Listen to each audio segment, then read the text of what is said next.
Yes, and for the third time in a row, here we are again. I'm so excited to be here with Lester Bailey. Lester is in Chicago. Hi, Lester. Thank you for being with us. Hi, Randy. How are you? I am wonderful, and I am even better because I'm here with you now. Thank you. So, Lester is our male representative in empowering women to succeed. Bounce. Yes. Yes. Very excited, and we're very excited to have you come to Toronto to take the stage with us on May 31st. Yes. I'm looking forward to it. Yeah, I'm really looking forward to it. I'm so excited for you, and I'm excited to see you because I haven't seen you in so long. I know. So, Lester, tell us. Oh, hi, Pravin. Hi, Gordon. Gordon says Mr. Lester Bailey is in the house. And Pravin Patel says, hi, Lester. Hello. So thank you for being on with us, everybody. I'm going to see who else is on here with us as well. Lester will be coming up on May 31st to the book launch, so we're very excited for that. Liliana's on, Tal's on. Hi, ladies. Thank you for being on. And yeah, you guys are going to meet Lester. You haven't met him yet at the book launch, so we're thrilled to have you. So Lester, tell us just a little bit about who's Lester. Okay, I'm Lester Bailey, and I can actually say I am now formerly a Chicago police officer in the city of Chicago. There you go. Big news in the world. And also, I'm enjoying being one of the male writers of this book. I can't wait to see how this comes out. Oh, it's going to be awesome. And you're actually the only male author in this book. So there you go. And Liliana asks, what's it like to be the only male in the book? It's always nice to be the first at anything. You will enjoy it because we have stories the same because we still deal with women all of our lives. And I so enjoyed that. Exactly. So, you mentioned being a police officer in Chicago. What's that like? Well, working in one of the most dangerous criminal type of cities, it was a challenge. But Chicago in itself is a lovely place. Don't let the statistics that you hear on television actually show the city. The city is wonderful. It's beautiful. Best place in the world to shop, to eat, and especially if you like pizza, like Mr. Gordon so does. He loves his pizza. But yes, it is amazing. I love the city. Oh my goodness. Speaking of pizza, you guys have like that all cheese pizza. I'd never seen it before till I came down to see you guys. Yes. And at the time, I wasn't eating any of that stuff, so I actually didn't have any. But it was like this thick. Yeah, it's a great pizza pie from Giordano's, and Giordano's is one of our top pizza places. You're talking about my favorite is always spinach and cheese, and that is the most yummy. I love it. Yeah, You have Gordon's to. commenting there, pizza. Oh yes, best place for pizza, best place for steaks. It's a great food place, great food place, great shopping place. You get a chance to see the Magnificent Mile. We have four of the tallest buildings of the world. It's just a magnificent city, and I was glad to patrol this city. Well, it definitely is. And thank you for being on with us. And I know, just to talk about Chicago for one more second, Miri and I, our author from the first book, spent an extra night after one of our courses down there so that we could actually enjoy Chicago a little bit. And it was, we had a lot of fun. It was phenomenal. We took a nice tour of the city, and it was nice. It Yeah. is, yes, yes. And of course, I watch all those shows on TV that are all Chicago MD, Chicago Justice, Chicago this, Chicago that. Love them. They're So, great shows. And sorry. go ahead. No, go ahead. No, they're amazing shows. So, but I'm excited to have you and to have you come up to Toronto on May 31st. And, tell us why you wanted to become a published author. Because it's like, okay, police officer, what made you think about, why do you want to share your story?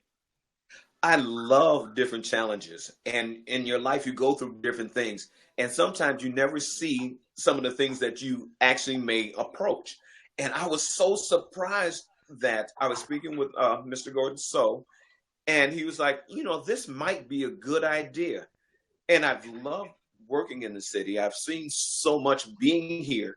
And it was nice to be able to share my views, especially in a book for women, because I work with them. Most of my career have been to have dealt with women in different types of ways. So Mhm. I felt that I think I have a few things to say. It's actually interesting to see, those little things that kind of make up you in your life, from your mother to your sisters to your friends.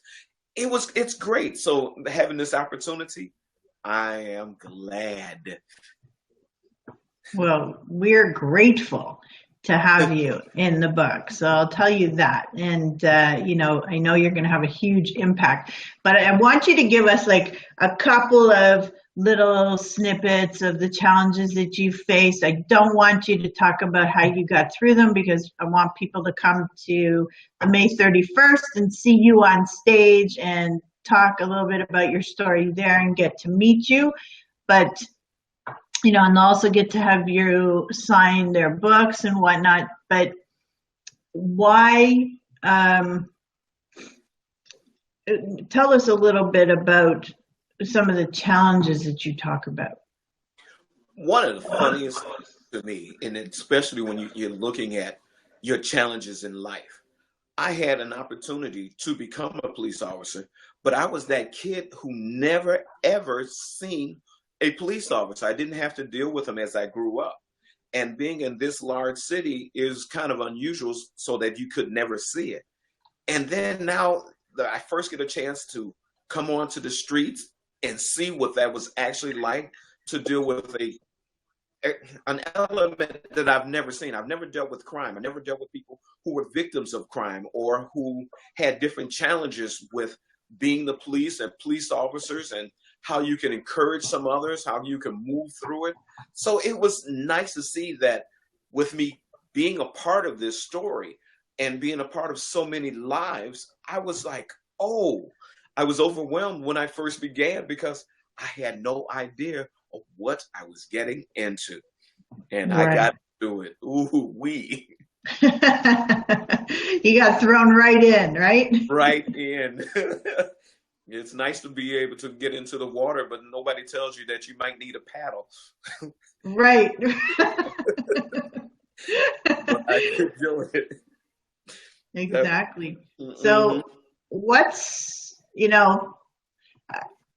is Lester going to be up to now? Like, what's ahead for Lester? Because you mentioned that you just retired, and congratulations for that.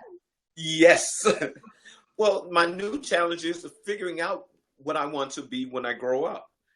I'm having Right. this first opportunity to be an author, and I actually may do this again because I now have time. Being the Right. police, I never had time. Now I have time. It's unusual for me to have time, so I have to learn what to do with it. Now you have to figure out how you're filling your time. Right. I've never had that opportunity. So now this is a brand new opportunity for me. Which is wonderful, and congratulations again. It's very, very exciting. But whatever you decide to do, Lester, and I know, whether it's writing or taking on some other passion of yours, it's probably going to be in an entrepreneurial way, right? Oh, yes, indeed. You all are amazing of all the things that you do in Canada, and I want to explore more of that. Well, we'd love to help you and to help guide you into what you're passionate about. But, being a published author, this is actually an incredible way to start off your retirement, because, we've taken the first two Empowering Women to Succeed books to #1 international bestsellers. And with everyone's help out there, we will make the third one the same. And, so that just adds credibility to you and elevates you as a person and as an entrepreneur, especially if you want to use it as a marketing tool. So, this is an incredible way for you to start off your retirement. Do you have any thoughts on how you would actually use that tool? Well, I mean, with the inside of it, you get a chance to be credible to people because you're telling your story. And me and all of these amazing women who are in this trilogy so far of this book, we're showing stories. We're showing our sides, our soft sides, our medium sides, our strong sides. And we can use that because we're actually giving others our heart, our love, our experiences. And that is in itself amazing. Such a marvelous chance to let people see who we are. Exactly. And what is your hope with your story? When the reader reads your story, what do you hope that they get out of that? That they can see that even though you go through different challenges, no matter how strong or what they actually entail, that you can fight through things that you never thought that you could. Mm-hmm. You find out that you have strengths inside of you and strengths that are around you, even with the people that are around you, your experiences that are around you. You learn to grow from those. You may not be able to overcome everything, but you're strong enough to try. And I think that that's great. I love that. And that's a great message to give people. So Gordon asks, do you have a police story that you can share with us right now? Tell Gordon, no, I can't tell those type of stories. No, they're all stories of people getting through, even though you go on the street and you answer a call and you never know what that call may be. You just walk up to the door and you knock on it and you see some amazing things that people have strived through, domestic situations, burglaries, doesn't matter what it is.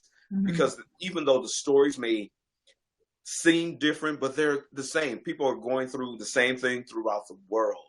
And being on an international platform as we are, we're showing the same type of stories that no matter what, you get through them.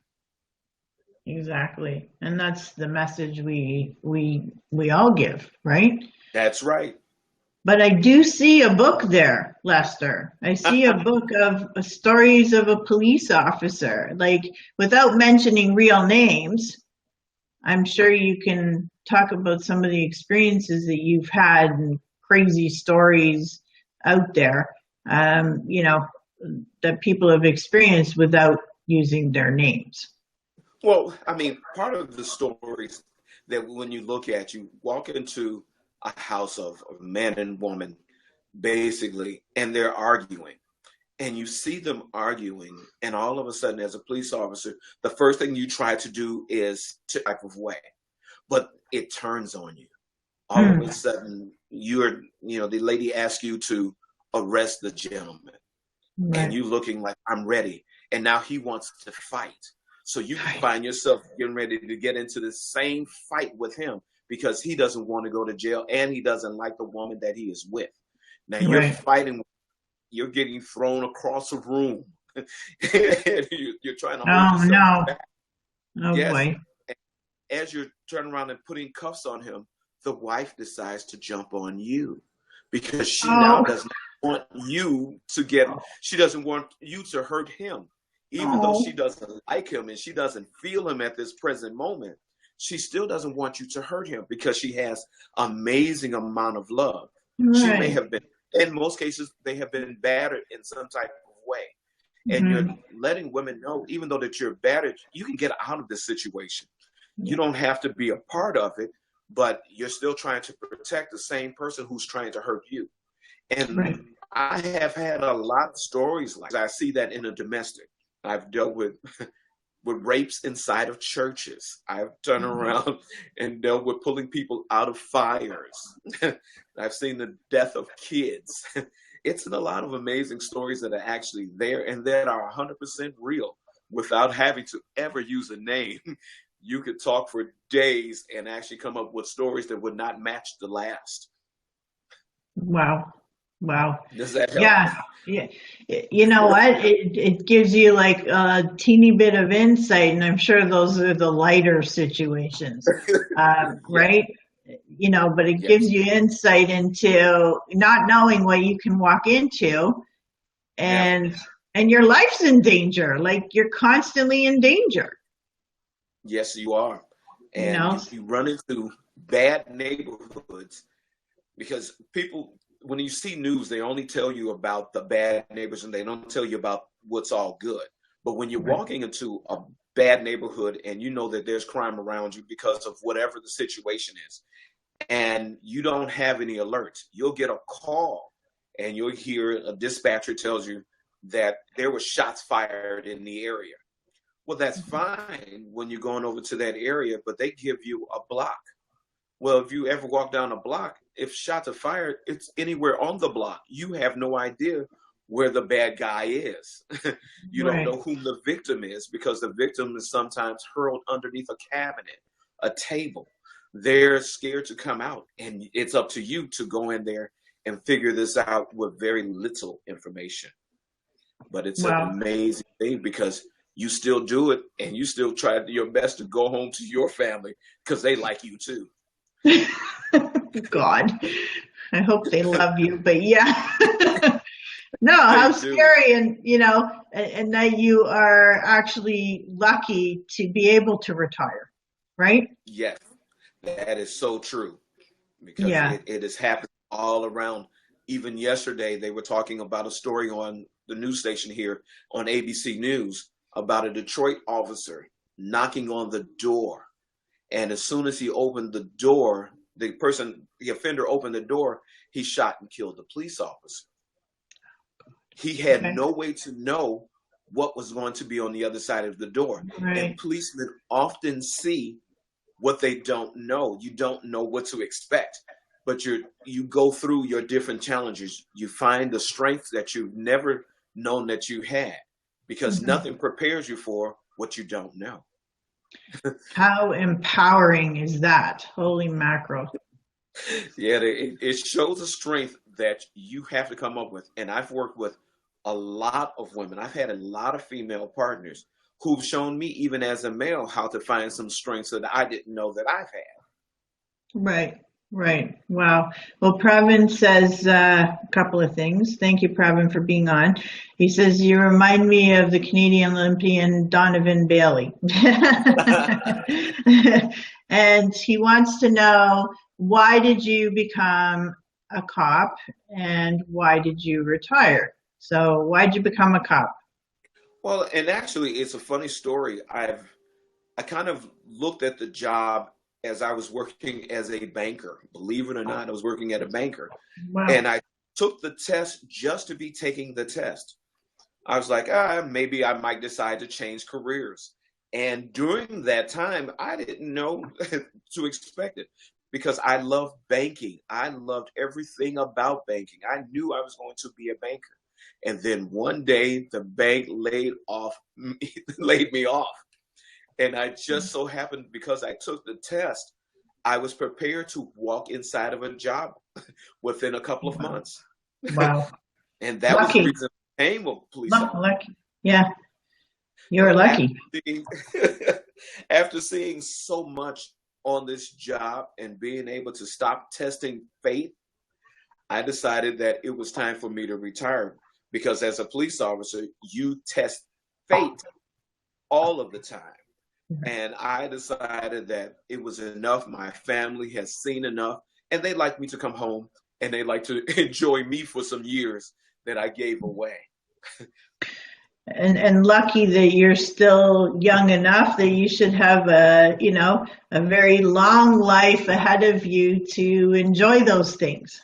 That's right. I want to see what's out there. Well, Liliana says opportunity comes when we are least expecting it. So you never know. And Liliana, one of your co-authors, you will meet her at the show. Thank you for being on, beautiful. And thank you, So Liliana. I look forward to meeting you. I know, well, everybody's looking forward to celebrating together. And Lester, you're going to have your 10 minutes on stage to share your story as well. And, anybody out there, and if somebody wants to come in from Chicago, I mean, we've got a long list of you guys that we know. I hope some of you are going to be able to come in and support Lester at the event and congratulate him, shake hands with him, hug him, get him to sign your book. And you can chat with him and find out, ask him some questions, and maybe he wouldn't say here on Facebook Live. No, yes, I'll answer them all. And you're such a warm and loving person. I'm so proud of you for your accomplishments in your life and also for becoming a published author and, being able to come up here and celebrate with everybody. I'm just so excited for you. Thank you. I appreciate it. I'm so glad I met you and the entire team. Thank you for coming to Chicago because, as she says, the opportunity to have met you is why I am here now, why I am here with you, because you all were amazing here, and I'm going to be as amazing as you all were. Well, thank you. Well, you are awesome, and we love you, and we miss you, and I can't wait for you to come up here. And everybody, please join us on May 31st. Stay for lunch. Come spend some time schmoozing with Lester and the other authors. You'll get to shake hands with them, get your book signed, chat with them, ask them questions. Yeah, and we're excited to hear you, Lester, on stage. Thank you. I'm enjoying being a part of this Empowering Women to Succeed. Bounce. Yeah. Yes. Well, thank you so much. And anybody, if you want the link to attend the event, Lester or myself would be happy to share our links with you. And looking forward to seeing you guys at the show. And thank you, Lester, so much for spending the time here on Facebook Live. I know we've been on for a little while and sharing some insights about your career, which are always exciting to hear. So thank you so much. Thank you very much too, Randy. You enjoy your day, enjoy a beautiful time, and I can't wait to get into Toronto. You too, and congratulations again, and we will speak soon. Thank you, Lester. Thank you, everybody, for being on. Love you. Bye-bye.